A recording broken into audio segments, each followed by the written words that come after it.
Voice, आज की आवाज।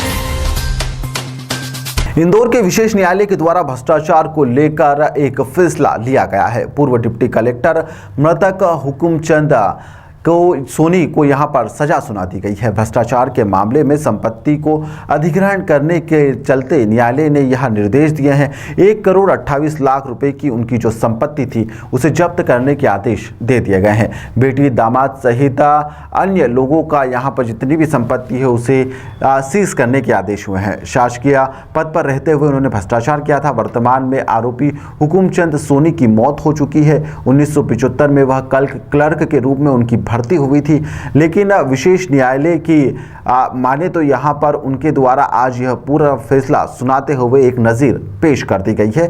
फैसले के बाद में भ्रष्टाचार को लेकर भी टिप्पणी की गई है। आरोपी उज्जैन संभाग के शाजापुर में डिप्टी कलेक्टर भी थे। डॉक्टर श्रीमती पद्मा जी, विशेष लोक अभियोजक, इंदौर। जी मैम, घटना का संक्षिप्त विवरण बता पाएंगे आप?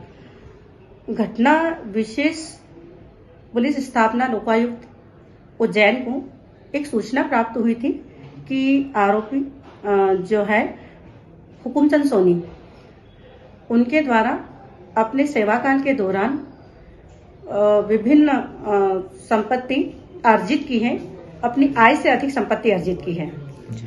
उस जो सूचना मिली उस सूचना को उन्होंने तस्दीक किया।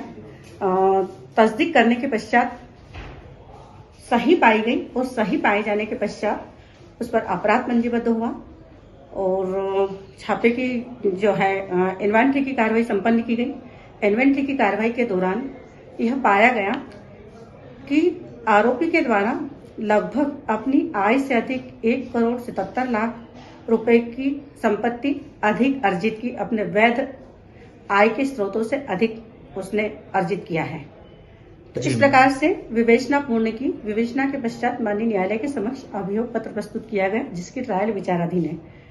और इस प्रकरण में माननीय न्यायालय ने विशेष न्यायाधीश महोदय श्री गंगाचरण दुबे साहब के द्वारा मध्य प्रदेश विशेष न्यायालय अधिनियम 2011 के अंतर्गत गठित विशेष न्यायालय के द्वारा यह पाया गया कि आरोपी जो है उसने अपने सेवाकाल के दौरान, उनकी भर्ती हुई थी, एक क्लर्क के रूप में भर्ती हुई थी 1975 में, 1975 के पश्चात, और विभिन्न पदों पर रहते उसने नायब तहसीलदार, तहसीलदार और डिप्टी कलेक्टर के पद पर पदोन्नति भी हुई। और इसी दौरान उसने विभिन्न बहुत सारी संपत्ति अर्जित की, चल संपत्ति अर्जित की, अचल संपत्ति अर्जित की, बीमा पॉलिसी भी अपने स्वयं के नाम से, पत्नी के नाम से, पुत्रियों के नाम से और दामाद और समधन के नाम से बहुत सारी अर्जित की है। और माननीय न्यायालय के द्वारा इसमें यह पाया कि जो संपत्ति है जो हुकुमचंद सोनी है, इन्होंने अपने सेवाकाल के दौरान, सेवा की अवधि में जो पाया है, जो उन्होंने किया है, वो अपने समस्त उसकी जो सारी जो संपत्ति है उन्होंने अपने जो है स्वयं की संपत्ति को अपनी पुत्री, दामाद और समधन और उनके नाम से इन्वेस्ट किया है, ये पाया गया। और जब ये पाया गया तो उन्होंने इस प्रकार से माननीय न्यायालय के द्वारा आदेश दिया गया कि जो संपत्ति है 1,28,18,828 रुपए की संपत्ति राजसात करने के आदेश दिए हैं। और उपरोक्त संपत्ति जो है वो कलेक्टर महोदय के यहाँ पर राजसात करने के संबंध में कार्रवाई संपन्न की जाएगी। और उन्हीं को आदेशित किया है कि इस प्रकार की जो संपत्ति जो राजसात की जाएगी वो कलेक्टर महोदय के यहाँ पर प्रस्तुत करें।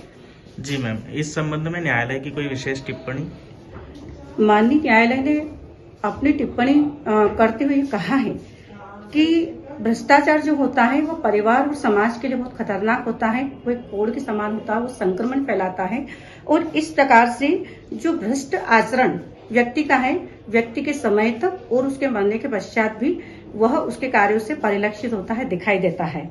और इस प्रकार से ऐसा जो कार्य होता है वो घोर निंदनीय होता है, क्योंकि भ्रष्टाचार एक्ट जो है उसकी मंशा यही है कि जो है भ्रष्टाचार से मुक्त समाज की स्थापना करना है। और इस प्रकार के जो व्यक्ति होते हैं वो दया के पात्र नहीं होते हैं, उनके प्रति उदारता नहीं अपनाई जा सकती है और उदारता नहीं अपनाना चाहिए। और इन्होंने एक छोटी सी बात बहुत अच्छी कही है कि जिस प्रकार से मछली पानी में रहती है और कब पानी पीती है कब नहीं पीती हम इसका अनुमान नहीं लगा सकते हैं। बट ये है कि इसी प्रकार से जो सरकारी सेवक होता है उस अपनी सेवा के दौरान वह कब इस प्रकार से अपने पद का दुरुपयोग करता है कब नहीं करता है इसका अनुमान हम नहीं कर सकते हैं। इस प्रकार से माननीय न्यायालय के द्वारा एक स्वागत योग्य फैसला दिया है, समाज के लिए एक संदेश है और एक लोक सेवक जो निष्ठा से कार्य करते हैं उनके लिए एक जो संदेश देता है और एक ऊर्जा प्रदान करता है। माननीय न्यायालय के फैसले का मैं स्वागत करती हूँ। जी मैम, थैंक यू।